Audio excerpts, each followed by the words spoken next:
近期劳动部霸凌案震惊全台，许多人开始讨论保障劳权的议题。刚好近期各国周休3日的实验结果出炉，英国、冰岛、德国、日本都出现了成功案例。今年不少欧洲国家，例如冰岛，带头实施缩短工时。最新实验结果出炉，发现工作效率与品质完全没降低。早在2015年，冰岛就扭转工业社会超过100年的每天8小周休2日制度，由政府带领，先推动公务员缩短工时实验，每周工时从40小时缩短到35到36小时。结果证明可以让员工精神压力获得释放，更提升工作表现。今天要来面对的这本书《周休3日工时革命》，就是由周休3日的发起人 Andrew Browns 亲自撰写的教战手册。他用自己在纽西兰的公司进行实验，证明周休3日不只能保障劳权，还能增加生产力，达成劳资双赢的局面。我们当今使用的40小时工时制，其实是19世纪工业革命的制度。当时资本家要衡量员工的生产力，用时间做标准，看每小时可以产出多少东西，就可以计算出工作40小时的话，工厂可以生产多少商品。但是当今21世纪的科技时代，许多人工作都是在办公室电脑前，难以测量每小时可以做多少，雇主不知道如何测量员工的生产力，只能沿用19世纪工业时代的标准，用工时来评估生产力，看你在办公室前做多久，就代表你多勤奋。但在2018年，作者读到一篇《经济学人》的研究，指出一天工作8小时，真正有生产力的时间其实只有 1.5 到 2.5 小时，其他时间都在滑脸书 IG 跟同事打屁做杂事。员工留在公司只是为了达成雇主期待的1周40小时工时。作者身为雇主，拥有一家240人的公司，读到这份研究后非常震惊。如果说人一天有生产力的时间只有 2.5 小时，企业却要求员工待在公司8小时，那其实很没效率。周休2日是19世纪的工作概念，我们都已经生活在21世纪了，休假时间竟然还跟200年前的人一样短，那不是很奇怪吗？明明过去200年来科技进步快速，生产力大幅提升，为什么我们还是每周上40小时的班？所以作者灵机一动，设计一场周休3日的实验。如果每天有生产力的时间只有 2.5 小时，一周工作5天，等于一周有生产力的时间是 12.5 小时。那如果改成一周只工作4天，只需要每天提高40分钟的生产力，就可以维持5天的绩效。从2018年3月开始，作者用自己的企业进行为期8周的实验，让240位员工周休3日，每个人只工作 80% 的工时，但可以完成 100% 的工作，领一样的薪水，并请外部学术专家来研究，因为必须有确切的实验数据才能说服董事会。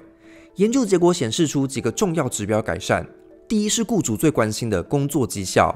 我们可能会以为工时缩短，但工作量不变的话，压力会更大，工作绩效就会降低，这样对劳工来说反而不利。但实验结果发现，其实绩效没有多大变化，因为实施周休3日的关键是辨别哪些事情表面上看起来有生产力，但其实是冗余，像是浪费时间的冗长开会，处理一些没必要的电子邮件，这些都是看起来有在做事，但其实没为公司创造什么价值。把这些事情都节省掉，员工就可以更专注在工作上，自然会更有效率。像是台湾实行周休3日的几家企业，也得出了一样的结果。年终应该没有比之前少吧？我觉得，因为年终就整年的营收的状况，营业额上面来看，我觉得是没有什么太大影响。那我觉得大家对工作模式的满意度是比较高。我们以为工时缩短会让生产力下降，但实验结果恰好相反。当员工可以多1天休假时，反而会自己找方法把工作做好。所以如果企业以生产力、绩效为优先考量，那恰好应该要缩短工时才对。第二个实验结果是员工压力减轻，员工的幸福感、心理健康改善。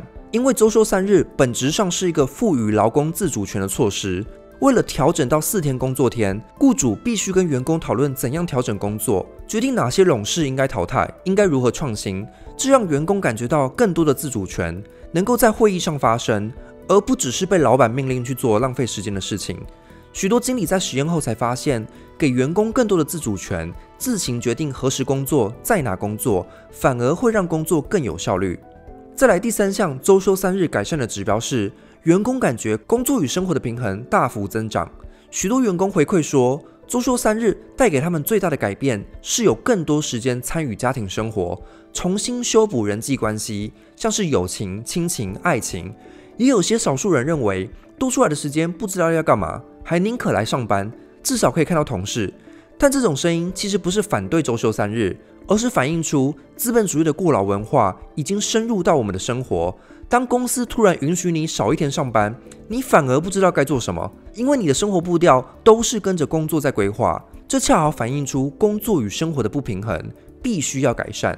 最后一项周休3日实验的发现是，团队的工作态度跟留任意愿都大幅增加。实行周休3日的公司，人才会更愿意留下来。因为如果跳槽去其他公司，就算薪水高，却要工作5天，缺少自主性，那我还不如留在有周休3日的公司。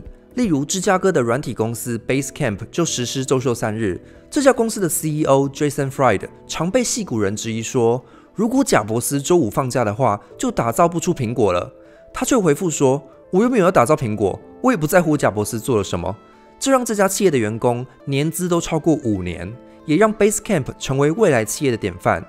周休3日也让品牌知名度增加，像是作者的公司就从其他企业的竞争中脱颖而出。在实验周休3日的企业中，有 63% 雇主表示实行周休3日有助于吸引人才。例如英国企业 The Mix Global 在实行周休3日1年后，员工请假旷职的天数减少了 57%， 生产力也就跟着提升，客户数量增加了1倍。2018年周休3日的实验成功后，周休3日的这个 idea 就席卷了37个国家，各国纷纷跟进实验。2023年，英国最新的实验结果显示，有 92% 的参与者希望继续实施周休3日，不想回去过周休2日。Could you ever go back to a 5-day week now? I wouldn't want to, no. I wouldn't want to, no. It's something that I think more companies should take on. 可以说，一旦实行周休3日后，用过就回不去了。周休3日的实验证明了，过去那种待在公司8小时的工作方式已经过时了，工时缩短，生产力反而可以提高。不只是周休3日的实验如此，连在全球的统计数据也是如此。研究发现 ，OECD 国家生产力与工时的关系，越高工时的国家，通常生产力就越低。低工时的国家，像是挪威、丹麦，具有高生产力；高工时的国家，像是英国、意大利，反而生产力较低。所以我们必须打破高工时等于高生产力的迷思。这个迷思怎么来的呢？作者认为，这是源自资本主义推崇的一种忙碌文化，把生产力等于高工时，表现出自己很长时间工作，暗示自己很有生产力，好像在公司待到越晚的人越厉害。像是当今很多的畅销书、网络影片都在教人们如何自我提升，但是这些自我提升教的都是如何变得更有生产力。生产力就像是资本主义的宗教信仰。Productivity. Productivity. Productivity. Productivity. Productivity. Productivity. Productivity. Productivity. Productivity. 很多人喜欢抱怨自己工作到很晚，借此来炫耀自己其实很有生产力。资本家也刻意推崇工时越长、生产力越高的迷思。像是马云就说996高工时是一种巨大的福气，996就是从早上9点工作到晚上9点，一周6天。996加班制度在中国网络掀起论战，众多企业大佬纷纷以弹性工时自圆其说。马云更曾直言不讳表示，能天天加班是很大的福气。什么叫工资？你们知道吗？工资在我的理解，工资就我买下了你的时间。Elon Musk 也宣扬高工时才能改变世界。My workload went up from about, 70 to 8 hours a week to probably 120. Go to sleep, I wake up, I work, go to sleep, wake up, work, do that 7 days a week. 这些迷思如今都已经被实验数据给推翻，反映出这些资方的思维仍然停留在19世纪工业革命时期的血汗工厂。作者自己就曾经是英国顶尖投资银行的主管，早上7点半上班，晚上10点才回家，最后导致他的婚姻瓦解，人际关系破裂。赢得了高薪，却输掉了自己的人生，这才意识到当今企业的过劳文化正在荼毒我们每个人，而且不只是个人，就连企业国家都会被连累。英国在2017到2018年间，因为高工时过劳、焦虑与压力而导致心理健康问题，这让企业损失了1540万的工作天，这些人力成本都浪费掉了。我们以为高工时可以换来高生产力，其实恰好相反，很多时候是把劳工搞到生病。反而没办法工作。研究估算出，这些生病的劳工让雇主损失的收入高达330到430亿英镑，而且国家还要付国民健保来照顾这些生病的劳工，让国家财政负担增加了108亿。所以高工时的后果其实是劳工、资方、国家财政三者皆输。根据世界卫生组织报告，如果国家跟资方继续漠视不管，不改变高工时的有毒文化，到了2030年，心理疾病会是职场失能、缺勤的主因，大家最后反而无力工作，都只能在家躺平。等等，这个触感，难道是欧洲知名品牌德国 Emma 床垫？全球热销近1000万件商品，由 Ella 代言的德国 Emma 床垫，100天免费试睡，免费到府安装。我搬家来荷兰读博士后，德国 Emma 就大方赞助了我一整套的床垫组。试睡了几个月后，我的睡眠品质真的大幅改善，每天早上起来都感觉焕然一新。这款 Hybrid 床垫有记忆棉5层混合设计，符合人体工学设计。像我是非常习惯侧躺睡觉的人，以前睡起来都会腰酸背痛，但是自从换了 Emma 床垫，侧躺也可以放松入睡，维持超级歪的姿势。再加上它有抗扰动的设计，如果你跟别人一起睡，别人翻身时你也不用怕被打扰到。德国 Emma 独家的黑钻石记忆枕，内部有3层记忆棉设计，整套可以拆开来清洗。如果想亲身体验 Emma 床垫，也可以到台北君乐甜店试躺。现在官网还有黑色星期五活动，最低5折。购买时输入优惠码 SuperY11，粉丝专属全品项打9折，不限金额与品项，还可搭配官网的折扣活动一起使用。周休3日时，也可以在家好好躺平。Emma 床垫让你在台湾也可以睡到德国品质。介绍完了周休3日的实验，现在作者要进一步说明，如果你的公司想要搞周休3日，应该要怎么做。首先，第一个核心原则叫做180-100模型，就是 100% 薪水、80% 工时、100% 生产力。只要员工达到生产力的目标，就可以周休3日，不用再来上班，等于是一种奖励。这里要注意的是，周休3日不只是多一天假，而是弹性。主管应该要根据每个员工的生产力来量身定做专属每个人的弹性工时，可以把这当作深入认识每个员工的机会，让每个员工自由参加，而不是由上而下的硬性规定。例如，有些员工是家长，为了方便接送小孩，宁愿周休2日，那就可以让他们工作5天，但每天只工作6小时，3、4点就可以下班去接小孩。再来，周休3日并不是3天的周末哦，而是轮班让每个人都能休假，同时维持企业的营运。不是所有人都在周末放3天假，那公司就没人经营了。像是作者就提到一个失败的案例，某家公司认为周5最没有生产力，因为大家都期待要放假，所以就让大家统一周5放假，结果实验就失败了。这就是不正确的做法，因为没有根据每个员工的生产力状况制定。周休3日应该是由下而上的制定过程，主管应该要放手让员工去安排自己最有生产力的时段。在实际执行过程中，员工可能会有几种常见的反应。有类员工是疑心者，认为这其中必定有诈，公司哪可能出现这么好的事？资本主义的糖衣啊！还有些人倾向维持现状，不习惯变动。作者认为遇到这类的员工也没关系，他们如果想上5天班，那就让他们去，因为周休3日本来就是自由参加。还有一种类型的人是否认者，他们会说那些成功案例都是别人，在我们这里行不通啦。像是每次讲到国外的成功案例，许多台湾人就会唱衰自己说国情不同，这在台湾行不通啦。但作者认为周休3日会是未来趋势，所以问题并不是要不要实验，而是既然迟早都要实验，那你何不现在就试试？何不去探索可以让劳资双赢的可能性？我们别忘了，我们现在的40小时工时，其实也是过往的劳工运动争取来的。19世纪工业革命的时候，原本工时超过40小时，因为欧美国家的工人受不了高工时，才上街头抗争。为什么19世纪的劳工可以争取更多休假，21世纪的我们却不愿意去争取缩短工时？而且当代社会有 AI 有自动化，其实更容易做到缩短工时才对。在实际执行上，作者提供了几个小技巧给大家。一个技巧是要营造请勿打扰的工作环境。英国一份统计研究调查，有 54% 的受访者表示，上班时其实期待出现分心的事情，这样才能忍受无聊的上班，这就让工作变得没有生产力。心理学家认为，要进入高度专注的工作状态，大脑至少需要10分钟的待机时间，所以每次受到干扰，像是跟同事聊天、被邮件打扰，都会中断工作，大脑又要重新净空一次，再花10分钟进到专注状态。嘿，章鱼哥，知道今天是什么日子吗？烦死章鱼哥日！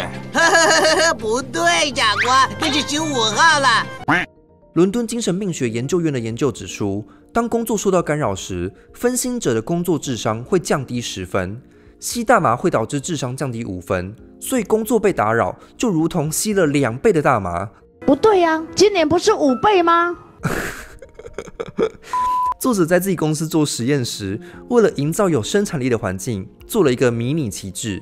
当有员工要进入高度专注状态时，就会在桌上放一个请勿打扰的旗子，或是有人会在自己身上贴一张警示牌，请不要跟我说话，因为我没有自制能力。还有一个小撇步是注意工作与休息的比例。Dradrian Group 公司进行一项专注力研究，用应用程式来追踪最有生产力的那些员工有什么工作习惯。结果发现，最有生产力的前10%员工，他们的工作时间其实都比较短，而且有一定比例的休息时间，平均每工作52分钟就会休息17分钟，而且休息时间是不碰电脑，出去散步走走，所以维持高生产力的黄金比例就是52:17。